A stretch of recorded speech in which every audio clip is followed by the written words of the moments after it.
Welcome, podcast listeners. You are here with your host, Mr. Budget Pedal Shop. That is me, this guy. You are here joined by the one, the only, Mr. Matt Quine. Say hi, Matt. Hi, Matt. Hey! You are also joined this week by a very special guest, one of my personal great friends, and one of our financial backers, a sugar daddy, if you will. one of the patronisers, Mr. Adam Yeomans. What up? Hey. So, how are we all, gentlemen? Yeah, still here. Yeah, I'm good. I've not left the town that I've lived in like, I don't know how long now at this point. Yeah, the this global event. I think we were talking about it on the last podcast as being the quote unquote Backstreet Boys Reunion tour. Yeah. It's dragging on, isn't it? A bit. Right. It is. It's like that feeling that you get at gigs after you're about. I think it was about 22, 23 for me, where you get the you before that you're at the gig like loving life. After about 23, you stood there looking at your watch, going, "Oh, I've had enough live music now." When's the last train home? That's it. Yeah, so you become a lot more sensible. It used to be like, "Oh, I've got to get front bar." These days, it's like, "Yeah, I really must get to bed." Yeah, well, that was like when we went to the darkness, wasn't it? Yeah. He's like, we'll just wander in whenever we can be asked, and we'll just stand wherever there's a comfortable gap. That's it.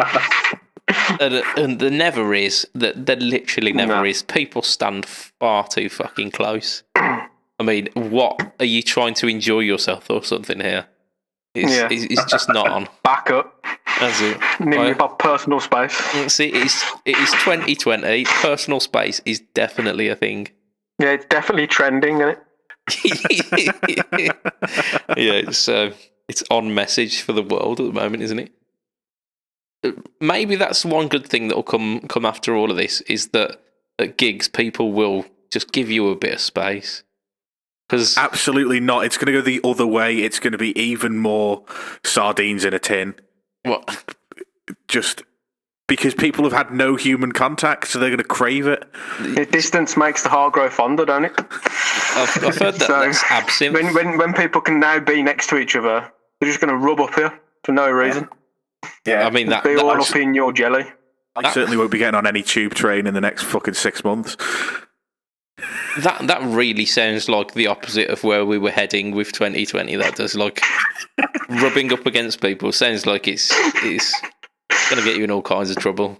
But yeah, we'll do it at the minute. Yeah, I for one would welcome the human contact. It's a lonely just the time. pub would be nice. Oh yes.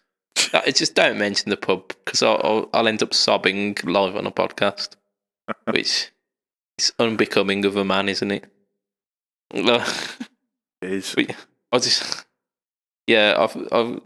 I've had the gripe with gigs ever since I was kind of mid-20s. I don't want someone's hairy, sweaty elbow in my face while I'm trying to enjoy a piece of music. Yeah.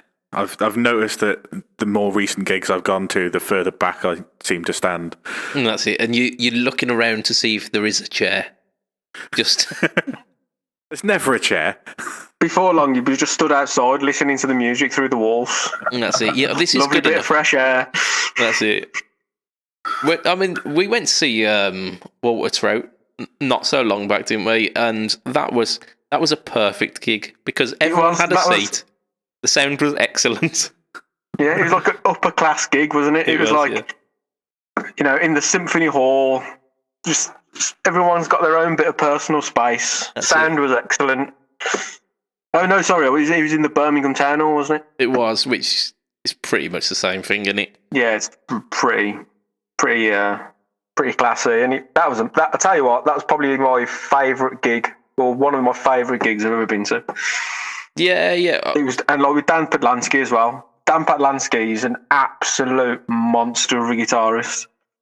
He is indeed, yeah. I mean, you turned me on to some of his stuff, and that guy, I mean, he's one of those guys who, if you knew him in person, you'd probably want to punch him, because he can play really fucking well, and he can sing really well. Yeah. It's like, oh, you bastard. I really hope you've got a tiny dick.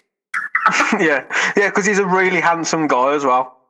So you're just like absolute triple threat. Yeah, well, that's it. And he sounds like a mob gangster, just because he's South African.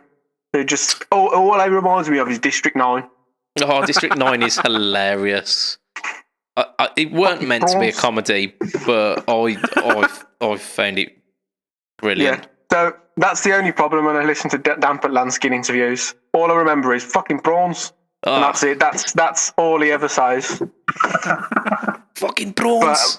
But as a guitar, I mean, he is an absolutely amazing guitarist. And what I really loved about that gig is at the very, very beginning of the gig, he walked on stage, deadly silent, and I think it was probably like a treble boost or a game, like a range master or something, and he was deadly quiet. He hit it and he just went, and just like this absolute dirty hum. Didn't care and just started busting out some absolute badass tunes. Yeah, it was none of this, no, I've got a bit of power supply noise and I've got a bit of this. It was like, yeah, I've got single coils, I've got a load of gain, loud as hell, making a load of noise. So fucking what?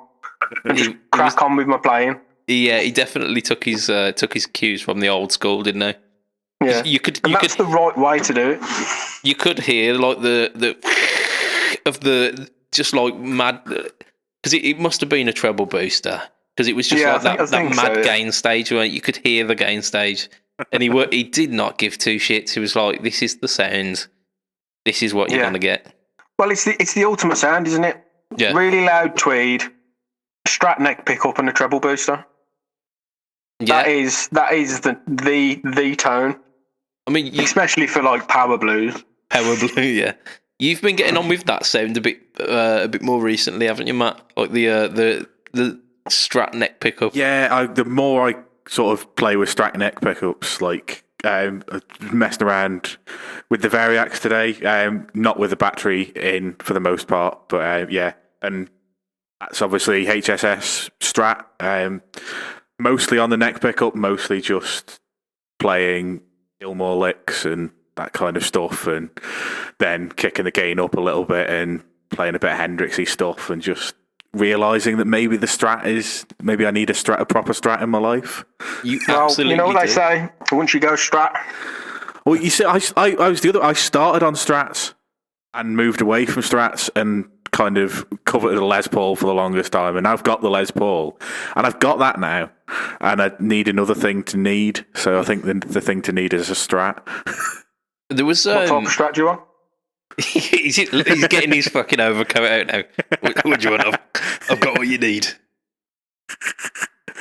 Yeah, like I need to think long and hard about a Strat, because the one thing I hate about Strats is the bridge. I don't care if you glue put 5 strings in there, tighten them as tight as you can, and just weld that bridge to the body of the guitar, it still makes me uncomfortable that there's a tremolo system in a Strat. I think somebody needs to make a decent high-end Strat that doesn't have a stupid tremolo system in it. Well, I do all my Strats, all 5 of them. I've blocked them, so they've got the 5 springs in, wound up tight, and then I've actually got a wooden block between the trem block and the body, so there ain't no way that thing's moving. It's still missing a huge chunk of wood that should be there. It's not, because I've just put it back in. You just wedged the wood back in. Yeah. Some of the Clapton Strats are hardtail, aren't they? Yeah, Clapton, yeah. They've got a trem system that's blocked usually, because that's how he did his with Blackie and Brownie. He blocked them himself. Yeah, that's the only thing that puts me off buying a Strat is the best bridge is a Tune-o-matic, and you don't get Strats with a Tune-o-matic. Well, we can get tellies with a Tune-o-matic. You can, and I covet one of them all of the time. Yeah. I mean, if you want a Strat setup with a Tune-o-matic bridge, the Ibanez Fireman is exactly that. Yeah, but they look weird. I mean, yeah, they do look unorthodox, and to be fair, they don't sound very Stratty as well. Yeah, it is a weird sounding guitar, isn't it? Yeah. It's a very, very nice sounding guitar, but I think you've taken what pickups you got in that now, because they come with DiMarzio injectors. They do come with DiMarzio injectors, and which sounded absolutely fine. Yeah, but they weren't made by Fletch, so we got them replaced. The problem I had with that is because they were stacked singles, they hummed too little. I obviously needed them to hum a little. Very organic. That's it. Yeah, I mean, it was the kind of argument that a lot of people have against stacked singles, or even they say it about the lace sensors, and I've never got it. Where they just go, oh, it's sterile, but that's the exact flavour that I was getting from the injectors. They sounded like you said. They sounded fine. They were okay. If they're good enough for Paul Gilbert, yeah, I mean, I'm pretty sure they're good enough for you. But in my defence, Paul Gilbert is deaf as a post. Well, yeah. So he can't hear what his guitar sounds like. So that's it. Yeah, like his guitar is fucking 11 on the volume, and he can't. He's struggling to hear it. My ears are slightly more discerning than that. Dare I even say that? But they are, and it sounded fine.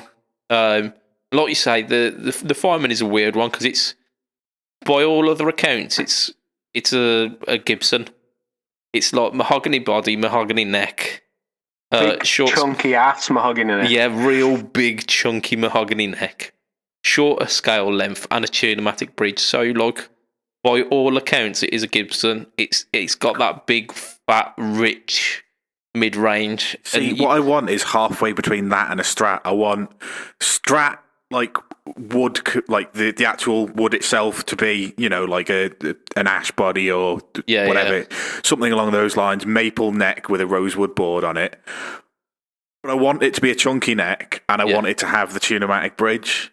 But the problem is, that's what I think I'd want, but nobody makes it, so I don't know what that sounds like. Yeah, and I don't want to custom order something like that, only to find that it doesn't quite sound enough like a Strat, and actually I'm just going to have to live with it and get a proper Strat, and then be $2,000 in the hole with a custom-made guitar that nobody else wants to buy off me. That is the problem. So I'm in limbo at the moment. I need to win the lottery so I can afford to throw $2,000 on a guitar that I might not like, even though I think I'll like it. Yeah. I think because the issue with the Fireman is that it's a Gibson with single coils, so it doesn't sound massively straight. It sounds really rocky. So if you try and do kind of stratty stuff with it, it doesn't quite translate that well. Which is why I got Fletch to wind some kind of really, really, really kind of Texasy blues pickups that were a bit brighter to kind of offset it, and it does sound fantastic. And it's just it makes people just look at you and go, "What the fuck?" Because it's like, by all accounts, it is a Strat. It's got 3 single coils. It's got a 5-way pickup selector. It's only got 2 controls. It's got a volume and a tone. But like with that, you're doing mostly Strat stuff. But it sounds big, thick, and chunky. So it's an odd one. I think you probably will need a Strat if you're loving the sound of a Strat. Probably just need a Strat, don't I? Yeah. Block off the trem, or in fact, in the 70s, I know this isn't going to help you because you're thinking, I don't want to spend $2,000 on a custom guitar. A 70s Strat, Matt. They'll come cheap. Yeah. They did do hardtail Strats, like top loader. Yeah. Hardtail Strats. Somebody's got not a custom Strat, a signature model. And I can't remember who it is because it's somebody I've never heard of, and he's a semi-famous guitarist from the olden days. It's the only thing I remember. So he falls into the bracket of about 8,000 people. Because I'm sure Robert Cray's Strat is strange. Maybe? I don't know. I genuinely can't remember. It's so long since I've seen it, but yeah, there is. But like, I think. What I just need to do is just suck it up and get a proper Strat. Or it doesn't even have to be a proper Strat. Don't Squire do a hardtail Strat? But it's the Bullet, which is like the cheapest of the cheap. I knew they did one, but I couldn't remember which model it was. I mean, you could take the body from the Bullet and maybe get like a classic Vibe neck or something. Kit it out, which would... Like, kitting out a Strat doesn't really cost a great deal. You're probably talking like 250 quid's worth of modifications there. Yeah, but you see, the thing that I would do with a Strat is I'd already throw an extra 150 quid in because I'd want the Clapton mid-boost circuit in it as well. Oh, yeah, cool. Because, like, if I'm having a Strat, I want the Strat that I like the most, which is the Clapton Strat. So we talk about Steve when I went down to see him. I can't remember if it was last year or the year before now. Time means nothing anymore in this kind of... Yeah, we are on the 93rd day of... are we still on April? I can't remember. The last time I left my town, it was probably March, ish. But yeah, like so the sound that I like the most out of any Strat I've ever heard was a Clapton signature model with the mid boost, and I wasn't having the mid boost in the notch position, which is kind of neutral. Yeah, I was always moving that to get either a cut or a boost. Yeah. I can't remember whether it's reversed or not, but I always had it not set in the standard position, so I'd want to have that anyway. Maybe you could get close enough to that by just having a tube screamer on all the time. I'm now just sounding ideas in my head and just like, yeah, maybe if I have a Strat, I'll just have a tube screamer on all of the time. I could build you a tube screamer that would into the guitar. That would fit underneath the scratch plate of a Strat. That you could have like as your second tone control. Just Just engage. Just take apart a green moil and just have the internals inside. Switch and all, like yeah, like foot switch. So you have to smack the crap out of your guitar to get it to turn on. That's it. Well, I run wireless. How am I going to power it? It'd be battery powered. Yeah. You'd have a battery snap. But the Clapton mid boosts active as well, isn't it? It is, yeah. So it'd be exactly the same. We'd need to route a giant square at the back of your thingy to fit be like all guitars from the 2000s where they've got those little battery clips on the back. I mean, I've got the Variax with battery clip on there, so I'm used to it. Yeah. I mean, the back of a Variax is an absolute mess, isn't it? It absolutely is. It's all over the place. Yeah. 3 holes in it, but giant holes. Yeah, they are really big because you've got the section where part of the motherboard goes in, and then you've got the battery clip part, and then of course being a Strat style guitar as well, you've got the trem cover on the back, and then there's a shitload. It's basically completely swimming pooled under the scratch plate as well. That's probably why it's quite a nice guitar. It's semi-hollow, isn't it? Pretty much is, yeah. Never I thought it was 3-3-5 tones really well. That's it, yeah. That real BB King tone from my what is essentially a Pacifica Strat, like. Interesting. But yours sounds lovely, doesn't it? Your black one. It does. It really does. Like, because I've taken it to our practices quite a lot, and it depends how arsed I can be as to whether I've charged the Variax technology. Because I've spent pretty much, I'd say, somewhere in the region of 6 months with that just not charged, because the guitar itself sounds so good just on its own.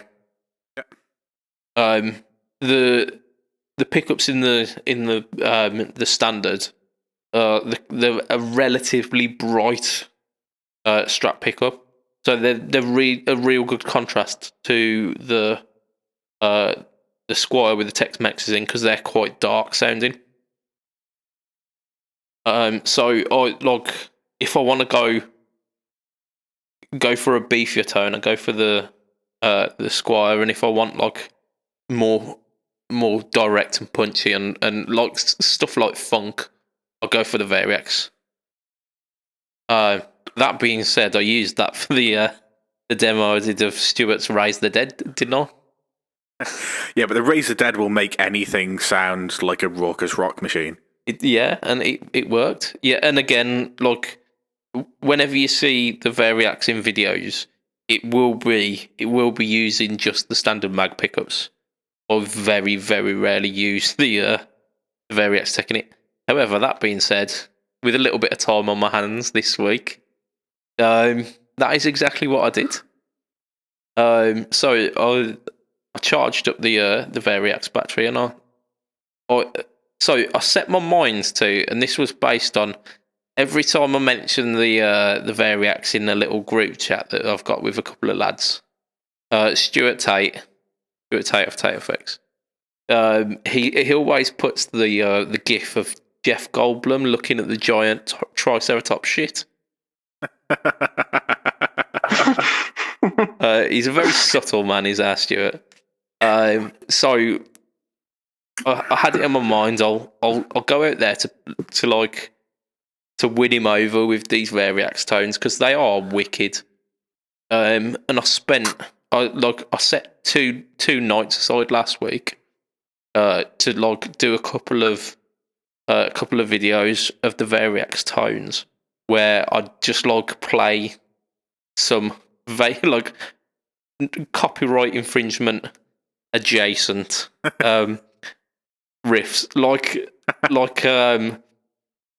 Sultans of Swing, kind of in the vein of Strat tones, or like some Gilmour-esque Strat tones, and then like some Jimmy Page, Les Paul tones or whatever. And so I set my mind to recording a couple of these things. I'll throw them up on Instagram, but then I'll tag Stuart in them and just go like, see. And I spent both of those nights just playing the guitar. You didn't bother with the recording at all? No. Just got lost in the sounds? It's exactly that. And what really surprised me is I got lost in the Les Paul sounds more than anything. Like, get that? Because I am single coil through and through, pretty much. It's a known entity at this point that even when I go for humbuckers, it's not a humbucker. I'll go for a P90. Yeah, because it's a single coil. I feel like I'm still repping the singles. But I mean, I went through the telly sounds. I went through the Strat sounds. I played them all a couple of times over. But then I ended up going back to the Les Paul. I was going through like a relatively low drive sound, and the good thing about the Les Paul is that it's higher output.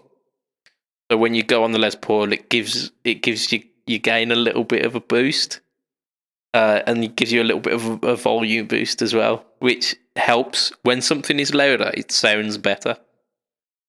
Who'd have thought? I know, yes. It's a weird tone science, that is, isn't it? But yeah, I found myself going to the Les Paul and literally like playing Les Paul jams. Absolute Les Paul jams. I suppose it's quite difficult. Obviously, I've never played one, but I suppose it's quite good having Les Paul sounds, but still feels like you're playing a Strat. So it doesn't kind of confine you to just playing stuff that you would play on a Les Paul, if that makes any sense. Yeah. I think we talked about it before, that certain necks make you feel like, make you play in a certain way. And if I was playing on my actual Les Paul, I would have been playing heavy, chunky riffs pretty much the whole time, because that neck feels that way. It feels like you've got to play.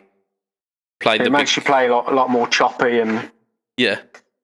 It's basically like a big riff machine, which is part of the reason why I'll probably stick to single coils a little bit more these days, because I do a lot more of the kind of floaty, chordy, melody, almost kind of Hendrix-inspired kind of chord stuff. And although you can do that on a Les Paul, it just sounds and feels right when you're doing it with single coils. Especially Strats, which is something that I've been doing more and more recently. The tellies haven't been dusted off as much, which is unfortunate. But yeah, I told you you'd become a Stratman again. You did. It does come in waves, doesn't it? And it's unfortunate that that's now the case, because I got rid of that really awesome, like those a pair of Strats that I had the kitchen, which was like, it was a 50s made in Mexico, and made in Mexico 50s Strat, which had like a really weird wiring set up on it, and that white 90s. Oh, that Olympic white. Yeah, that was lovely. That was really nice. It was. Problem I had with it is it had no frets, because it was a 90s Strat that I bought second hand, and the person before it had played it. It played the absolute shit out of it.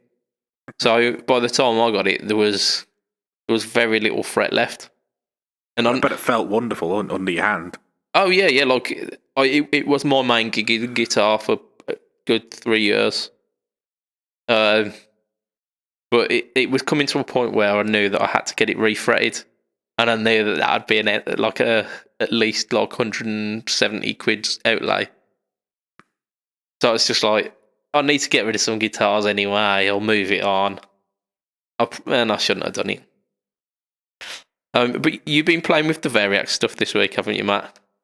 Yeah, for my sins, I have, because I've owned the guitar, I reckon, since July 2018, and probably since about September 2018 I've been saying I should plug it into the computer and change a few of the settings and create a custom bank that's easy to use, and we've talked about it a myriad times on the podcast. So I thought, right, this week I'll finally sit down. I've got nothing better to do with my day. I'll work out what to do. So I get the little box thingy that came with it, because I've got one of the old style ones. So you need a USB-B goes into the back of that, and then you get your telephone wire that goes from that to the guitar. The telephone wire. It's what it is, Ethernet cable, whatever you want to call it, Cat 6, Cat 5, Cat 7, whatever you want to call it. It's like, but nowhere, because I don't have the manual, because I'm a bloke. The manual is wherever it was when I bought it. I've moved house twice since then, so God knows where that went. Yeah, it's probably in house one. But like, you'd think it would be fairly self-explanatory. You plug this thing in to the guitar and your computer, and they talk to each other. It's not the case. Oh no! Let me stop you there, Matt. That is a fool's way of thinking. But that would be the logical thing. So no, it didn't work. So I was like, right, go on to Line 6's website and search for Variax software. Nothing. Not a single hit. All of them were external hits. And I'm like, right, okay. Yeah. Google what is the Variax software for a Line 6 JTV. Find out the name of that. Search that on the Line 6 website. Nada. Nothing. Still nothing. Yeah. And then, like, go onto a forum where somebody's got a direct link to it. Click that link, expired. It's like, fucking hell. Got there eventually. Finally got the software. You have to download 2 bits of software. One of them is to edit the Variax, and one of them is to update the Variax. Because the first thing I did was just download the editor, and it said that it couldn't talk to my Variax because I downloaded the latest version of the editor, and my guitar wasn't updated. And the editor of the Variax doesn't update the Variax. You need a separate piece of software. Yeah, the Line 6 Monkey or something, in it? Yeah, so you have to download Monkey. So what's the other one called? What's the actual editor called? Workbench, there you go. So the Workbench doesn't update the guitar. You need a separate piece of software to update the guitar so you can then use the Workbench, which is stupid. Like, I've praised this guitar over and over and over and over again, and here is my rant about how fucking stupid Line 6 are. Matt rant. I fucking, I spent 2.5 hours before I could even start trying to do any editing on the guitar itself. Get to the point where I've downloaded this Monkey thing, I've updated the guitar, which failed the first time because the guitar switched itself off because I wasn't playing it. I also hadn't got to the point of, I forgot to mention that when I first plugged it in, they wouldn't talk to each other because at no point did anybody told me that I had to have a jack plug in the guitar to make the guitar the full circuit so that it would switch itself on and talk to... Because the Ethernet port, although you can run the Ethernet port into a Helix and play the guitar, that's not enough. You have to have a jack socket in there, a jack in the socket to turn the guitar on. So even though it will send audio signals out through the Ethernet, that's not enough to switch the guitar on. So couldn't work that out. Had to talk to you to try and work that out. Got it talking eventually. Then I got it updated. Turned itself off the first time I was updating because I wasn't playing it because I was updating it. But it's just that was doing my nut in. And then I finally get into the editing software, and I can't work out how to change any So you've got Custom 1, and then you've got Telly or T-Style, Spank, which is Strat, Lester, which is Les Paul, and all of these things. I couldn't work out how to go between the different ones because you can actually change some of the settings without having the guitar plugged in and then just upload it to the guitar. The only way to change between those banks by plugging the guitar in and twisting the knob that changes the banks on the guitar. That's the only way to change them on the software. Yeah. What is that all about? It allows you to look at them. But you can look at the names of them, you can change the names of them, yeah, but you can't change any of the settings without plugging the guitar in and then twisting the physical knob to change between Custom and Telly and Strat and Les Paul and 334, which was just frustrating in and of itself. But I got to the point where, I think I know what I'm doing. So I got to Custom 1 and I was like, I want Les Paul in the bridge position, Telly in the next position. I want then my Cabronita kind of sound, so I put a Telly body, Filtertron style pickup in the bridge, and was like, yeah, that's what I want there. And then I wanted a 12-string and a 6-string acoustic on the front too, because those are the sounds that I change between in mid-song. So I use a 12-string and 6-string acoustics for Wish You Were Here. So I need to be able to change to them. So if one of those is 12-string is on position 2 and position 1 is a 6-string, I can do it really quickly because the only time I need to do the fast change is 12 to 6. So that's fine. And the other change I do quite regularly is Telly to Les Paul.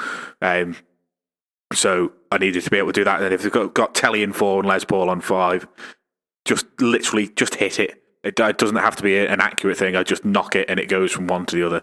Yeah. That's what I wanted. And for the life of me, I set it all up, and every time I changed anything on one of the patches to start with, every single patch changed. So I changed the body from a Les Paul to a Telly. That happened on all of them. So my acoustics then had Telly bodies, and I was like, oh, for God's sake, what have I done here? And there's some button somewhere, which I still don't know where it is, that makes every change that you make global on that bank. And that you've got that pressed in somewhere. and I'd press that, and I managed to unpress it. I still don't know where it is, but I managed to unpress it. But yeah, so that was a custom. And at one point, I had all of the pickups. So I had a Telly pickup, a humbucker, a Les Paul humbucker, and a Filtertron all stacked on top of each other on the guitar. Just, I don't know how, and they were all on, and I'd made that across all of the banks as well. And it's not intuitive at all. Software is abysmal. I finally got to a point where I thought it seems like it now looks like what I want in every position. The same setting that was on the Les Paul bank is on position 5. The same setting that I wanted from the telly bank was in position 4. The same settings from the acoustic banks were in 1 and 2, and I'd created my own custom carbonator. So I thought, fine, I'll go away and test it. I'd had it plugged in so long that the battery had died, so I couldn't then go and test it. So I had to plug it, to charge the battery again, which meant it was going to be the following day because I couldn't be asked by this point. Plugged it in the following day, and the volumes are so different compared to everything else that it was completely unusable bank of things. So I just ended up playing with the standard, like the presets that already come in it. And at some point, I'll plug it back in again when I can muster up the willpower to work, like spend 3 hours trying to create what should have been a 5-minute job with any decent software. I mean, yeah. So the fact, I mean, you've got a telly pickup, you've got a Les Paul pickup, and a carbonator pickup. All three of those, if you had those in real life, have got different outputs. Like the carbonator and the telly bridge pickup might be quite similar because Filtertrons, even though they're Booker sized, they're very low output. Yeah, they're really, really low. They've got big fat magnets, but they're low winds. Fletch described it to me once, and I paid attention as much as I could. Really understand that, and if the volumes had been the same on the telly bank on the presets to what was in the custom bank, I would understand that. But it's not. So the Les Paul sound is quieter than the Telecaster sound on the bank that I've created, and I don't know how, because it's supposed to be a higher output because it's a Les Paul, but that's quieter than the telly sound. So it's not the fact that the values are there. Somehow I've changed because you can change the volume, can't you? You can add and decrease decibels to, and somehow when I had that global setting on, I've changed all of that, not knowing what I was doing. Like I say, I made everything a 12 string at one point, so probably in my panic of trying to undo that, I've changed some of the values of capacitors and pots and whatever, and just basically rendered the whole thing pointless, and I need to start again from scratch, basically. Yeah. The annoying thing about it all is how clever the guys are that have developed this software and developed the guitar. It wouldn't have been difficult for them to make a software that's just easy to use. Yeah, and the other thing, you plug the guitar in and just go, I want a Les Paul in that position. Or there's no copy paste. If I could have just gone, there is a copy paste function, but it's very much not intuitive. Well, I couldn't find, and like I was saying to you guys, none of this is explained on the website. I was on their website, I was on their own internal forums, and literally everybody said, go to YouTube, search it, and hope somebody's done a video on it. Yeah. And it's because nothing is self-explanatory, nothing is intuitive. And if I could have just gone, right, I want position 5 from the Les Paul bank copied to position 5 custom 1. Position 5 from the telly bank copied to position 2. Position 4. The 2 acoustic models that I want to 1 and 2, and then customly created my own carbonator because that's the only sound that's not actually in there already that you can make yourself. Yeah. Yeah. I mean, there's no way to there's seemingly no way to do that. I've custom made some really, really strange. I was mentioning about just before the cast how I'd done like a guitar where the standard tuning for that guitar is an entire octave down on all of the strings so that I can track bass kind of roughly. I've also made a Brian May patch. We've talked about this. I completely wiped out all of the Rickenbackers because who needs a Rickenbacker? And actually use the Rickenbacker live. I couldn't do that, but there's 2 custom banks on there, which is plenty for me at the moment anyway. Yeah, I can't even remember what I've got on the first custom bank, but so I took out all of the Rickenbackers, and I've essentially created myself the Brian May mode, where it's got it's the body of the Dan Electro because it's quite similar to the Red Special, where it's kind of chambered but not a semi-hollow. It's a chambered guitar, and then I've essentially got like your 3 Strat pickups for it. I set the tone control and the tone capacitors for them to make them sound a bit more mid-pushed as well, because Brian May's tone is quite. It's not. It's a bit like the Fireman in the fact that it's quite a rocky single coil tone. And then it's something like bridge, then bridge and neck in phase, bridge and neck out of phase, neck and middle, and then neck, something like that. So you've got like a whole array of Brian May's tones. I mean, obviously you can't get them all because he's got the individual switching options as well as individual phase switching options as well. Yeah, so he's got on and off for all of the pickups and in phase and out of phase. You can like turn them Yeah, so he's essentially got. I can't even do the maths on how many pickup selections. He's got series and parallel as well, hasn't he? So he's got fucking everything. Like it's just the in and out of phase. Is it just in and out of phase? Is it? Yeah, because he's got 6 switches and a volume and a tone control global. So, like, there's enough in there for it to be, because it's not quite as simple to work out mathematically as like 3 times the 3, because some of the positions are the same. Repeat it, yeah. Look at it. Yeah. It's compound shit in it, so yeah. If I sat down, I could work it out, but it doesn't make for a very good. If I'm sat here scribbling on a piece of paper, it doesn't make for a very good podcast, does it? Yeah. So answers on a postcard, listeners. If you've got a clue how to work that out, for sure. I'm gonna guess 12, but yeah, more than I'm going to say more than 5 because it's more than the blade switch will allow. I could probably span it across 2 different thingies, banks, and get enough to get by. I changed the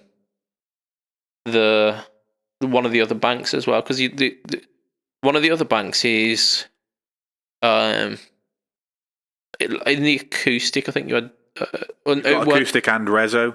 Reso, yeah, sorry, reso was like you had like 3 dobros. Yeah, no, and then 2 dobros, a banjo, a sitar, and something else. Yeah, I thought, because there's a tricone, isn't there? And there's the single reso.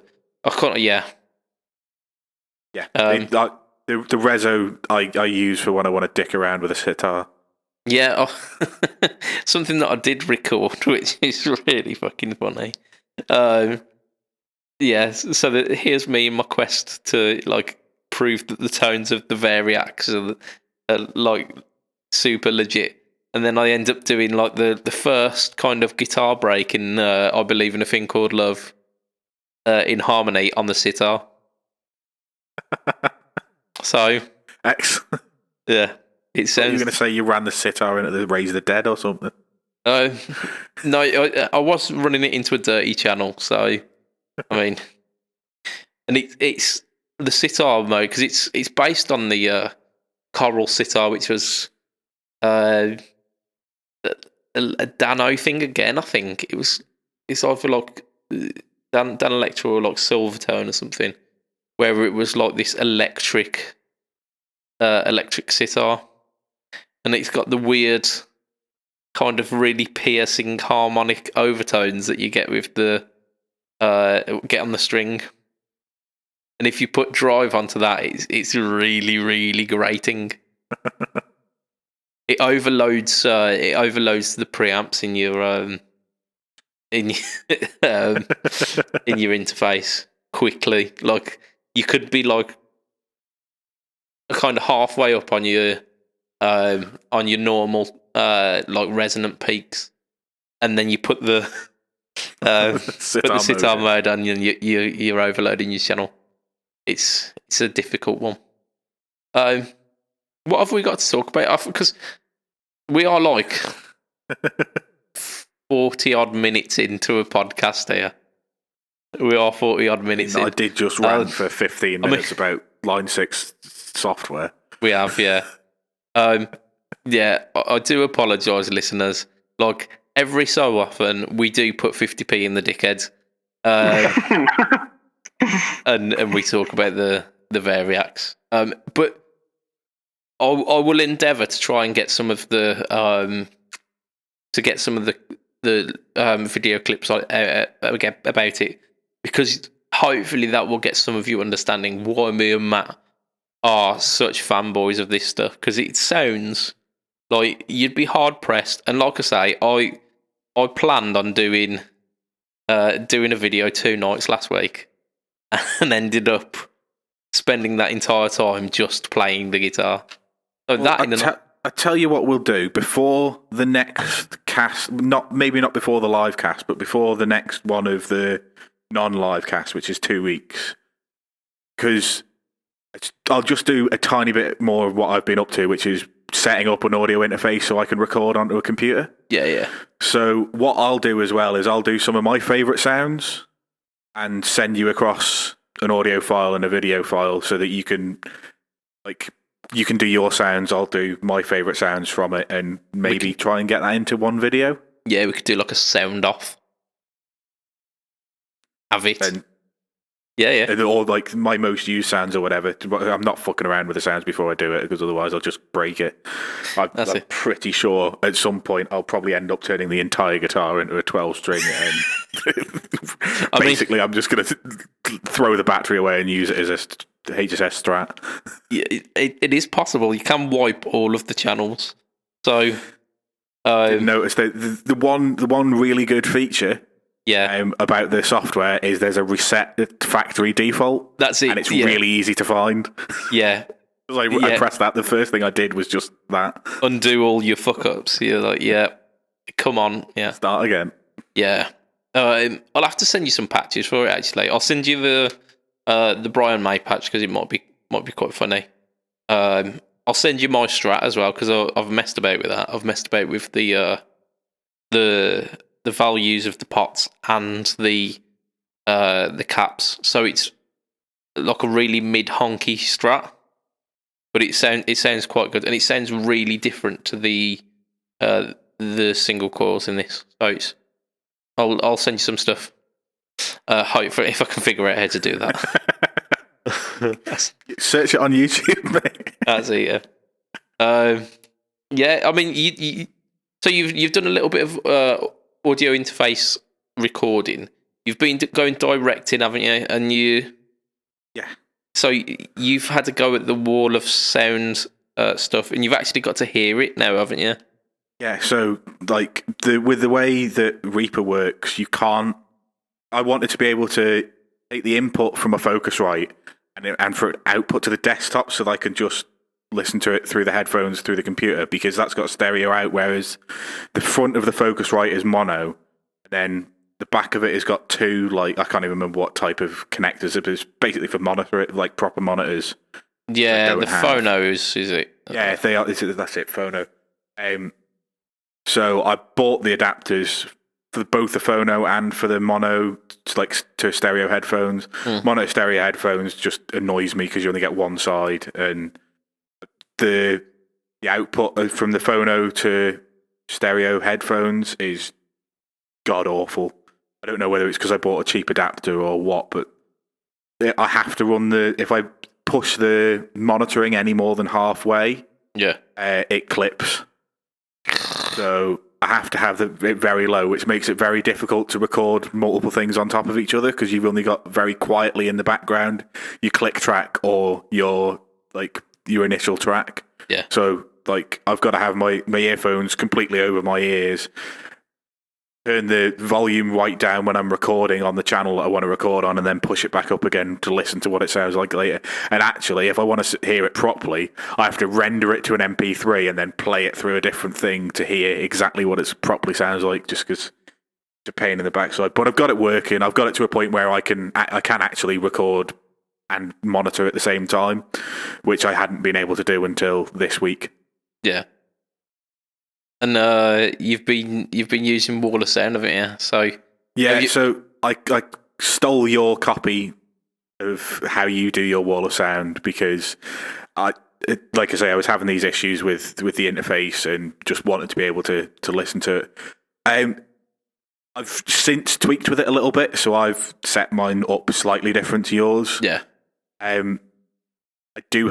You don't have the power amp on. I quite like to have the power amp on. I don't have it on that much. I'm not like pushing the ass off it, but I think it just adds a little bit more to you dynamics. Can get it to bit. add saturation, but I found it also added a bit of top end, which but you can sort that out. And I've been using a JSA Tiny Toddy as a preamp going in, which my version is the old version before we put the tone stages on the outside. Yeah, because he's now got like the four pot version, hasn't he? Yeah, and mine is 3 pots. 2 of them are inside internal trim pots. Yeah.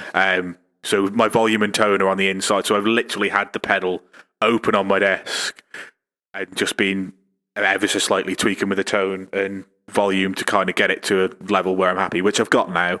And then I've literally sharpied on the 2 places that I think could be good for a clean sound and a rhythm sound. And I've just sharpied tiny little dots for the chicken head to point at.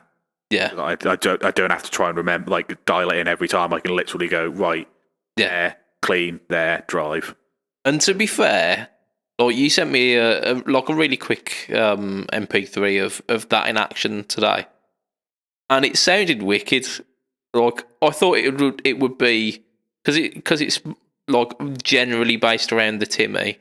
I thought there's a lot of EQ shaping with that, and it's generally quite transparent. So if any drive pedal's gonna be quote unquote amp like, it's gonna be that one. And I thought it'll do a decent enough job, but actually it's gone above and beyond like it'll do. Yeah, I think the only thing that makes me think I'll probably end up using something else long term is like I'd like to have some form of EQ if I'm running other pedals into it, because I think I'd want to like with this I'm going to have to open it up and change the tone when I'm running other things into it, because you generally change the tone on it. Like I run an AC15, so I have a tone cut knob, and I tend to move that if I'm changing my drive pedals. Yeah. So like that's the only thing that's going to be a pain in the ass about using that long term. Otherwise, I would literally put some 3M on the bottom of it, put some 3M on the top of the Focusrite, and just mount it there and just leave it there forever. Yeah. And to be fair, you've inspired me. I might grab some relatively low gain, transparency drives and see what I can get out of them. See if I can get some decent kind of preampy tones. The thing I really want to try, and I still don't have my pedal board because it's not in the town that I live in, and it's illegal to drive to go and get it at the moment. I literally like it's classed as unessential journey, and it would cost me a hefty fine and probably points on my license. So I can't go and get my pedal board, but I want to try the Kossoff drive, because I think the Hello Sailor Kossoff probably wouldn't do clean the best, but for rock tones, I think, bearing in mind it's a Marshall on full basically. I think it'd be perfect, but can't try it at the moment. It's always a hardship, isn't it? But we said it last podcast, and it is first world problems. Yeah, I've only got these pedals to work from. I mean, I'm looking at the time. We have rambled so fucking much, and we've got so much to mention. Whilst we've got Yeomans on, whilst we got him on, you started a little kind of endeavour recently, ain't you? With Chevtone. Yeah, I decided that I made loads and loads of pedals. Funnily enough, you got me into the pedal building. Whether that was a good thing or a bad thing, I'm not too sure yet. But I found building tadboard stuff really enjoyable. Yeah. and I was seeing all the Hello Sail effects and stuff, and speaking to Joe quite a lot really got me into it. So I built quite a few for myself, and they all seem to go worryingly well. I've never really, touch wood, haven't really had too many mishaps. So, but I thought there seems to be kind of like a gap in the market for fully hand built from start to finish, like tag poured pedals, but on a more affordable and kind of like production style. Yeah. Because obviously you've got Joe at Hello Sailor that does absolutely amazing pedals, but every single pedal he does is one-off. Yeah, it's very bespoke, isn't it? Yeah, which is a fantastic thing. And he uses all kinds of crazy vintage components that he spends a lot of time and a lot of effort finding and sourcing and testing. But so I thought, I'll give it a go and build some tagboard pedals try and get them into a smaller enclosure, but try and use as many of the same components in as many circuits as I can to try and keep the cost down. Yeah, and keep it kind of a uniformity to it as well. Yeah, so it's something I can pretty much always replicate. So yeah, I've decided I'll just try and make a small batch of pedals. I've got 3 at the moment, which will be coming out hopefully in the next month or so. I've got there's 2 types. Well, there's 2 types, but then there's 2 versions of the same pedal. So yeah, I've got the Messiah drive, which is I've got the single channel low gain, which is almost like a cranked plexi with a little bit I'd say it's got quite a bit of clarity as well. Yeah. So it just doesn't sound like a properly cranked plexi all of the time. And you can turn the gain down, and it's got a really nice range of gain tones. 2-band EQ, and then I've got the other Messiah, which is on the toggle switch, and it's like a standard plexi, and then it's got like the modded switch, which is, well, you've witnessed it. It's ridiculous. It is. I've tried to get the volume unity as close as I can, but running a lot more gain, extra volume is just something that it's that part just of the happens, course, isn't it? And that it's great because it's so versatile because it can do, like, if the dual pedal, it can do like really like cranky kind of Paul Kossoff-y, like pagey type tones, and then with the flick of the switch, you've got dirty Gary Moore style, almost like Governor style gain. So he can almost do kind of like 80s hair metal type JCM 800 style drive, which is quite a nice thing to have. And then I've got the Honeyburst, which is my take on a unbuffered tube screamer, which is it's got a toggle switch to select between silicon and germanium diodes. And again, that's a great pedal because it's quite transparent and doesn't colour your tone too much, and you can have a nice low gain. It's not as mid-humpy as a normal tube screamer. Yeah. But there's a hell of a lot of gain on tap if you want it to, but it cleans up really, really nicely. So those are the first 2 top pedals I'm gonna bring out. The next one's going to be another Messiah, but I'm going to go for a bigger enclosure with 3 stomps. So the high gain and low gain will be foot switchable. Yeah. And then I'm going to have some type of MOSFET boost, which will be switchable between pre and post boost. So, which I think will be quite a nice thing. So I basically have 3 versions of the Messiah, and you can just pick and choose which one you want. So if you just want a nice low gain Plexi style, there's one. If you've got one that you don't think you'll be using both types of drive all the time, you can just have the cheaper one with a toggle, and then you can go balls out and have one with a pre and post boost as well, which would be quite nice.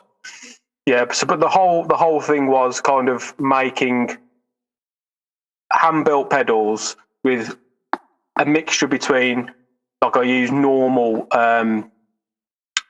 carbon film resistors, but every single resistor I use is tested to make sure that it is the value I want. I don't just pick a resistor out and throw it in. Same with the capacitors. All the capacitors I use are either really good quality new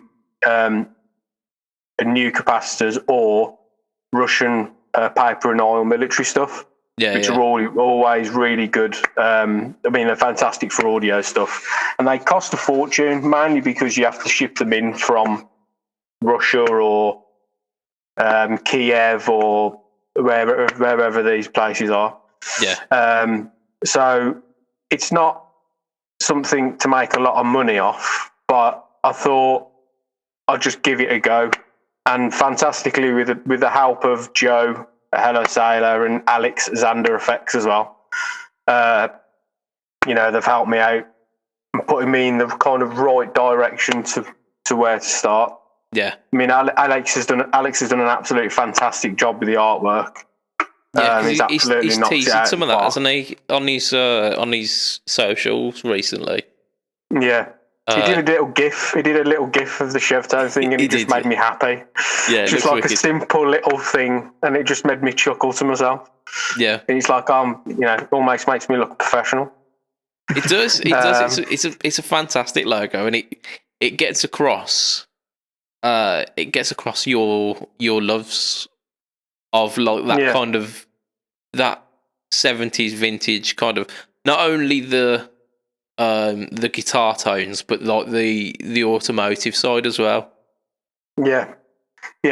So basically, the name comes from my nickname at work is Chevy, because I love Vauxhall Chevettes and I've owned Vauxhall Chevettes. And for some reason, they just started calling me Chevy. And then you try and look at. It's really difficult to come up with a pedal name, company name, because. You say to me, "Oh, that sounds really good," and then it just sounds like you're trying to copy someone else. So, like, originally, I was going to do something like Chev FX, but then I don't want to be like, "Well, you just sound like Tate FX." Yeah. Which is like, so it's really difficult. And I thought Chevtone, especially when Alex come up with the logo, I just thought it rolls off the tongue nicely, and aesthetically, it's quite a nice, a pleasing logo. Yeah. So yeah, I'm just waiting for a few more parts to turn up, and then I'm hoping I'll probably make a batch of maybe 5 or 6 of each to start with. Yeah. See how we get on.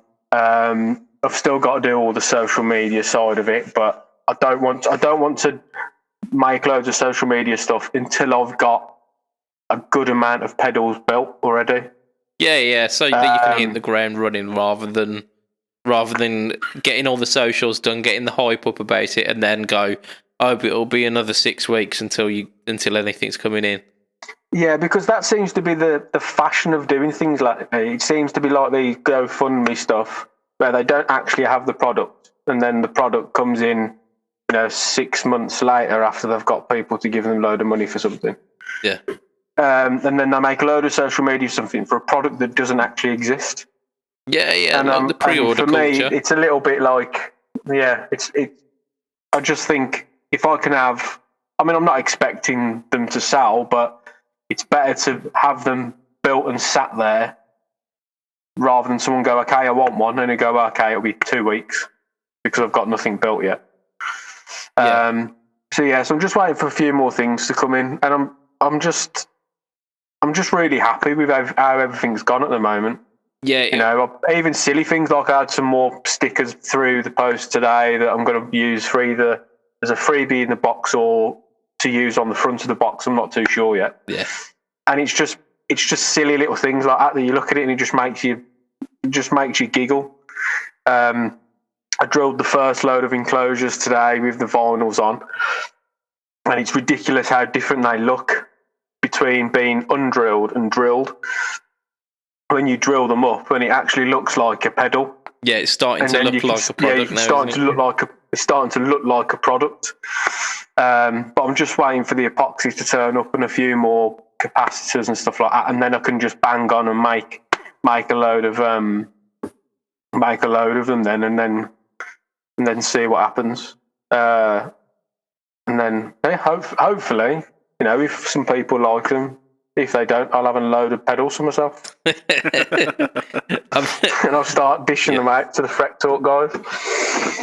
That's it. I mean, I thought it would be worth the punt, for what it's going to cost me. Yeah. It's what I'd like to happen is for it to kind of start paying for itself, and then it allows me to go out and buy pedals from other fantastic British builders. Yeah. Guys like 4P and Stuart, Chevtone FX and guys like that. Because at the moment, I don't have that kind of disposable income after spending so much money last year on gear. I don't really have the spare kind of cash. So I thought if I can do that, and then it literally just feed my kind of buying other crap, basically. Yeah. Buying stuff that I don't need but want. Yeah, I think. It's awesome that's kind of your goal for it. You're not out there for it to be making a quick buck. You want to be pumping it back into the community and using that to then. It's almost it sounds like an excuse that you'd give to the wife, but it's almost research then, isn't it? It's seeing what's out there and kind of what these guys are doing and how that can inform your practice of making your stuff a little different and a little better and constantly refreshing your ideas and whatnot. Yeah, definitely. Because like I was saying before the cast, I'm a big fan of simple circuits, but simple circuits that work well. Yeah.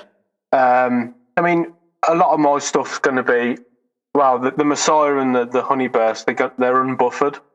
And you get extra noise, especially in high gain pedals, but you do get a little bit of squealing or oscillation without those buffers assisting in the impedance. Yeah. But obviously, it's fantastic speaking to those guys and finding out what's the best way to actually physically adapt the circuit instead of putting a buffer in it to technically mask the problem. Yeah. Working out the circuit to find out what I can do to help that along so it doesn't actually do it. Because there's a lot of pedals out there that do get pumped out by factories that do squeal at full gain because that's just what they do and it's just inherent. Yeah, it's part of the design, isn't it? It's an idiosyncrasy with certain parts that if you push them past X point, then they will end up causing oscillations and feedback and whatnot. Yeah, but for me, I can't put a product out there that is like that.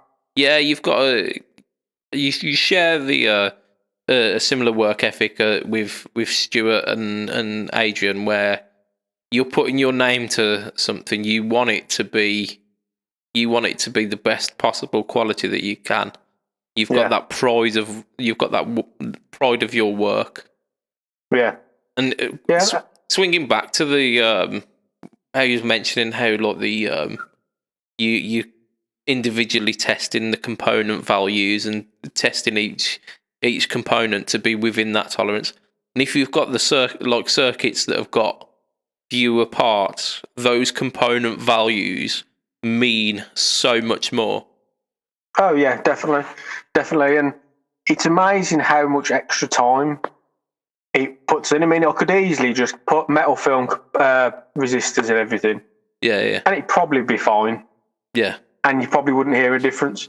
But I personally find, I mean, there's a lot of conspiracies out there, and some people say one thing and some people say it makes a difference. But for me, I've built A and B of the same circuit, one with metal film and one with carbon film, and I believe that carbon film does sound better, at least in the circuits that I am making. Yeah. Some people prefer metal film, down to reliability. They get more parts for their money. they are I'm not throwing away, but there's so many resistors that I'm not using, which no doubt will trickle down to you. Yeah. Get a load of free stuff. Just because I'm I'm just not really happy that it's not sitting within the tolerance I want it to sit in. Yeah. And it adds so much time into your build, which is another reason why people use metal film, is because instead of just getting a resistor out the packet, soldering it, I'm taking it out, setting my multimeter, testing it, and soldering it in, take the next one out at exactly the same value, testing it again before I put it in, and once you've put a couple of resistors in, you've put so much more time, man hours into the circuit that you'll never be able to charge for that. But that's just a peace of mind for me that the next circuit I build, so the next Messiah that I build, will sound 99% the same as the other one. You're always going to have some kind of variance because of the type of components I'm using. But if I can get it to sound 99% the same, I'm happy. Yeah, getting the consistency and the reliability in there. Yeah, and that's a bonus for testing each individual component as well. It means the failure rates for your pedals are just going to be not even there, because you're testing so much of the circuit already that there's not going to be weak links in the chain. Yeah, and it's little things as well, like learning a lot of stuff off guys like Alex and Stu, that I've gone from using the slightly cheaper input jack sockets to only using Utrecht stuff, because I know it's good and I know it's not going to fail. Yeah. They are double the price, but that difference in margin is not worth a pedal coming back to you, and someone saying pedals failed, here's a $5 for, you need to pay a $5 for postage. By the time I've sent a pedal to someone for the second time, it's taken out that margin of cost cutting. So, and the big thing is little things like that, like spending the extra 80p per jack socket, or the extra £1.25 or whatever it is extra for the better foot switch. Yeah. I'm not going out and buying NASA approved switches and stuff, but I'm using stuff that everyone else uses from reputable sources and paying the money for the good parts. Yeah. And I think that's hopefully going to be the difference. I'm just a guy that still builds them on the kitchen side and using whatever time I've got. If I get up early in the morning, I build them. If I get home from work, I spend a bit of time weekends, annoy the wife by leaving her in the living room on her own for hours. And again, as I won't make a lot of money off it, but if I can put that money back into other UK builders by buying their products, that's good enough for me. And if people like the stuff, that's good enough for me as well. Yeah, seeing them on boards, I think, is the big one. Joe does it all the time, and he's constantly on his Instagram. He's sharing people with Hello Sailor stuff on their board, because it's a badge of honor for him, saying like, my stuff is cherished and loved by these people so much that they're willing to stand by it every time they gig or every time they're recording. Yeah, and definitely. That's pretty much where you want to be, isn't it?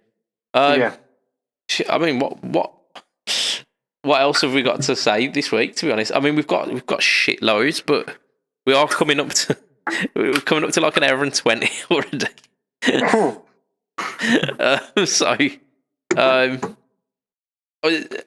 I want to wrap us up by kind of mentioning some of the things that I've seen out there this week, because in fact over the last couple of weeks, so there's been been a couple of people on social media like YouTube and Instagram.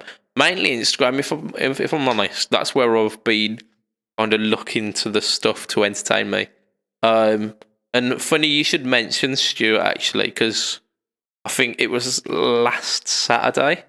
He did a live, like he was wiring Raise the Dead on Instagram. He was doing like a live feed of wiring Raise the Dead on Instagram and showing, like, walking through his process. You were talking about how you do your stuff on the kitchen side, and he was literally like in his loft or something doing this. I don't know exactly where it was, but it's a very similar situation. He does those quite often. Yeah. The problem I have is my house is tiny, and we have more stuff than we can fit in a 2-bedroom house. So I'm literally like, the living room is for being a living room. There's no table in there or nothing. I'm literally standing in my kitchen next to my kettle and next to my microwave, soldering these. Like I'm always conscious of like making a sandwich and then finding a fucking component leg on the bottom of my bread or something. And I'm like wiping the sides down like crazy all the time. And it's difficult, and that won't change. I mean, like, you know, there's no amount of pedals I can sell that make me buy a bigger house. That's it. Well, it depends, man. So like, that is, you know, from get boss big, and then you'll. Well, yeah. I suppose technically it is the Tone kitchen, but you know, it does. I get a bit of back pain bending over so much, but it's fine. Oh, yeah. Sell a couple of them and get yourself like a bar stool to sit on. Yeah. There you go. Just swivel around. That'll be how you know you've made it. Yeah, when you get a dedicated soldering chair. That's it, yeah. Or when you build yourself a little soldering fume fan like Stuart did. Yeah. I think he brought one. And I'm just like, the solder I'm using is from the 70s. So it's like my granddad gave it to me because he used to repair tellies and stuff years ago. And I'm inhaling that stuff. So it's probably taking years off per pedal. It's taking years off my life. So you need to factor that into the pedal cost as well. Yeah, true 70s vintage solder tones. That's it. But yeah, it's all good fun. Indeed. So yeah, I mean, we've had over the past couple of weeks, we had a live stream from Stuart, but there's been some constant stuff. So the main man I've been going to has been doing daily stuff. Is HB Guitar on Instagram, and I think guitar has got 2 R's. If you click on my Instagram, you'll find through a couple of them I've got links through to his page, and he's been doing something which he does like a morning chat. It's been like 10-15 minutes called Coffee and Chat, where he basically does like he'll have a little bit of a chat about something. And he mentions in like the first or second one that he'd usually be doing it in his little music room, but his missus has commandeered that as her office during the quarantine. So he's doing it on the sofa a lot of the time. But the one thing he did was he did this. I think the second or third one, the coffee and chat, was where he showed his go-to guitar and went through all of the kind of like little mods that he did with it, and that's been kind of trending amongst a lot of the Guitar Cartel guys, like Everything Joseph. We got Maybury Guitars doing it. We got Dave Rage. A bunch of these people. JSA even did this as well, which was the coffee and guitar chat. Which is I think I've got to do it as well. So, I've been told by Alex that I'm not allowed to do it on the Variax, even though it is possibly my most used guitar at the moment. So I've got to choose a guitar to do a little coffee and chat about. I've been watching all of the JSA ones. I've watched some of the other guys who've done them. Yeah. The best thing about this whole trend, by the way, is nobody's fucking playing anything. They're just talking about stuff. And I've watched more guitar-based social media stuff in the last 5 days than I've watched in the rest of the calendar year, because I'm sorry, but I don't care about what stuff sounds like through Facebook compression or through Instagram compression or through YouTube compression, because it's not a global representation. If you're telling me about the product and telling me about what it sounds like through your rig and how you've come to, like with JSA, he's telling you how he came to the circuits that he's got in some of the pedals, which I find incredible. Like I took the plunge and bought some kits to try and solder my first pedal, which I'll talk about when they arrive, and I inevitably fuck them up. But he's going through and just telling you how he started out with whatever he did and manipulated it to get to the way where he's now building them this way, and this is why he's building them this way, and this is how it's different to whatever it's initially based on. And I just find it really interesting. Yeah, I've been absolutely loving the JSA chats. I've missed today's one because the last one he done was the Hot Toddy, but he did the Ampler Drive today. Ample Drive, not Amply Drive. And I've missed that one, so I need to catch up on that. But I've been following that almost religiously, and I think it's a really interesting conversation topic if you're that way inclined. If you're a guitarist and you kind of wanna, it's like getting nerdy, but without having to have that inbuilt kind of nerdy knowledge, because Simon is a really good storyteller with this kind of stuff. He's like a really interesting chap, and like we've had him on the podcast a few times, and I just love chatting with Simon because he's just he's just an absolute dude to chat to, and it comes across really well in these things. And I tell him on every one of the videos, I pop it in and just go like, absolute highlight of the day this is, because it is just so good. So yeah, I've been catching up on them as well. And yeah, there's been quite a few shit covers, haven't there? Floating about recently. But one thing that again has really made me smile across this, and it's been in our podcast group, is Ollie Miles of Ollie Miles Music fame. Has been posting like a solo a day, and I don't know how he's doing it. There's some voodoo trickery involved. I think he might have. Did you ever watch Bernard's Watch as a child? Yeah, on BBC or ITV. Yeah, really shit. Like it was really just poorly acted and poorly recorded. The concept was brilliant, and the kid was an absolute nerd, because it was essentially like an old stopwatch, but whenever he pressed the watch, it would stop time. And we all know what we'd get up to if that were the case. I'm not even going to mention one, because it's nefarious and it's wrong. But you're lying to yourself if you're saying you wouldn't go there. But this little nerd Bernard just uses it to I'll cheat at football, because he's like the goalie, and like he presses the watch when someone kicks the ball, and he just like steps sideways a bit so that he can catch the ball. No, like. But I'm imagining that Ollie's got some kind of situation with Bernard's watch going on at the moment, where he's like cramming 12 hours worth of playing into a day. Maybe he is. Maybe he's putting that time in. I reckon it's voodoo. So, but yeah, he's doing a solo a day, and like sometimes it's guitar licks and riffs, and sometimes it's like classic solos. And he's absolutely knocking them out of the park, and his tone is pretty much always on point. So yeah, he's using the helix as well, isn't he? Yeah, not helping. It's really not helping. I still want one. Get one then. Stop telling me you want one and just buy one. Probably should get one, shouldn't I?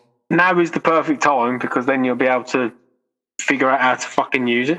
I'm pretty sure I'd know how to use it, but now is not the perfect time, for it is a lockdown situation where we are at home a lot more and food bills have gone up because we're eating like 3 times a day.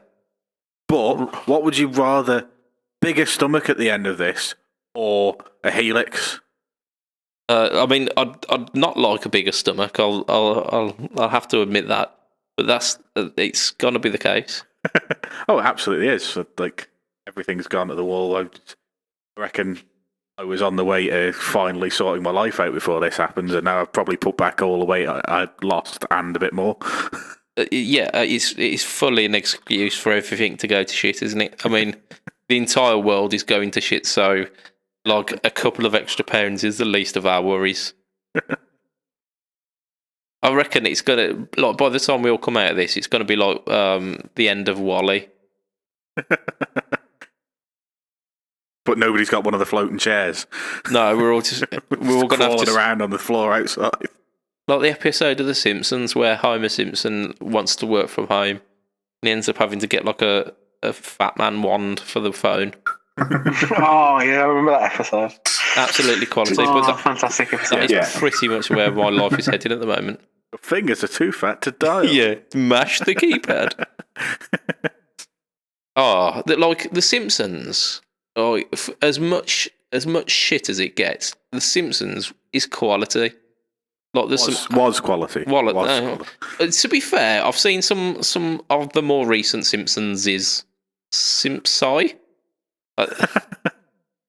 That's a grammatical thing that I am not even going to tackle now. Simpsons. Episodes of The Simpsons. There you go. Yeah. Pluralizing The Simpsons. They are good. They are still good. I mean, they are solidly written. There are stupid jokes that are just that make you laugh, and there's some clever stuff in there as well. It's still got its charm. The Simpsons is still legit.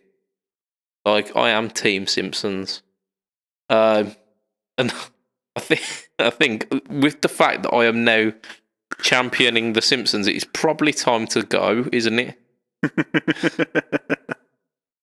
I mean, we've moved away from where we were. I mean, there's like a core of on-topicness, which we were there for a good solid 20 minutes through this entire which is good for us. Yeah. So thank you, Yeomans. You have pulled us onto the area of on-topicness. Yeah. So to wrap this podcast up, what we usually do is mention the Patreon backers, of which you are one of them, aren't you, Mr. Yeomans? I am indeed. You are one of our official patronisers. So for as little as $2 a month, you can get your name read out on the podcast. You can support this podcast, and occasionally you can be on the podcast. Apparently, that's the case. You know what? Yeah, I'm fine with that. I'll get on some more patronisers every so often. That'll be cool. So we've got you're gonna get an official shout out as well. You are gonna get an official shout out because you paid for this. It's a business transaction. Yeah, it's a business transaction. So Bimpson beat you to the post. He was the first one, Andrea Bimpson. Then Mr. Yeomans was the second person ever to sign up for the Patreon. Then we've got Doug Christ. We've got. Can I do this without the list? Can I bollocks? Then I've got Joe Richardson of Everything Joseph fame, who has done a coffee and chat, and he done one today. He done like a follow-up about how we don't all really need gear, and I told him to delete it straight away. What's that? What use is that to the guitar social media forums? No, to be fair, he does. He has a real. Is this the same ever St Joseph that's got the biggest pedal board I've ever possibly seen? Yeah, his pedal. It's got like three like heights to his pedal board. Yep, it is made out of girders because it needs that much strength. So yeah, we got everything Joseph, Joe, Max, John Gibbons of the YMAG podcast.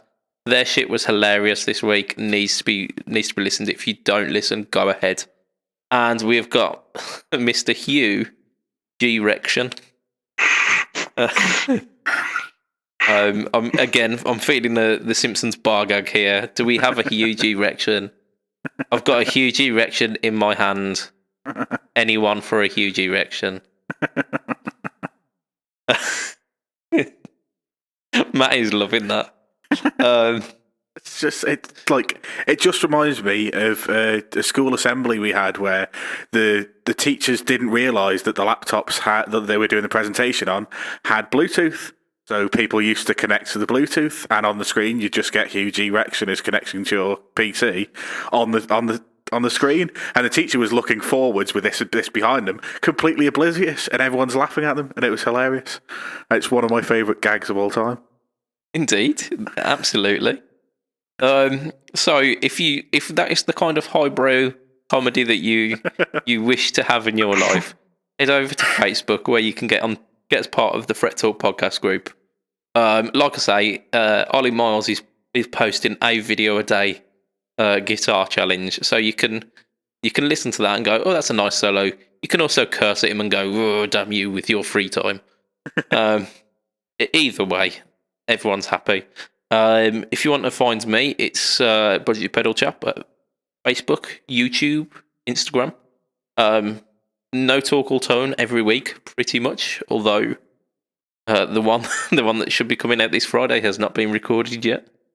So need to pull my finger out because I know I definitely can't do it tomorrow night because I'm live streaming on that as well. Apparently, so it's going to be cutting it fine. And Matt, you are heel_Matt Q at pretty much everything beginning with Twitter. Yeah. Twitch, Twitter, Twinstagram. All of them. All of the Twiz. The Twa Bad Bookers podcast. There you go. Yeah, so that's us for the week, pretty much. So, from your host, Mr. Budget Pedal Chap, from Mr. Matt Quine, say bye, Matt. Bye, Matt. And from Adam Yeomans of Chevtone FX. Bye. That feels official, doesn't it? It does a bit, yeah. It does. A bit too official. Yeah, it's scary. I think you also, when you're doing his name on Patreon, need to say Adam Yeomans of Chevtone FX Chevtone there FX, as well. Yeah, you've got an upgrade now. They're free of charge. So it will be a tatty bye and good night for this week. Ta-ra, Ribbit. Bye. Goodbye, everybody. Goodbye, Dr. Nick.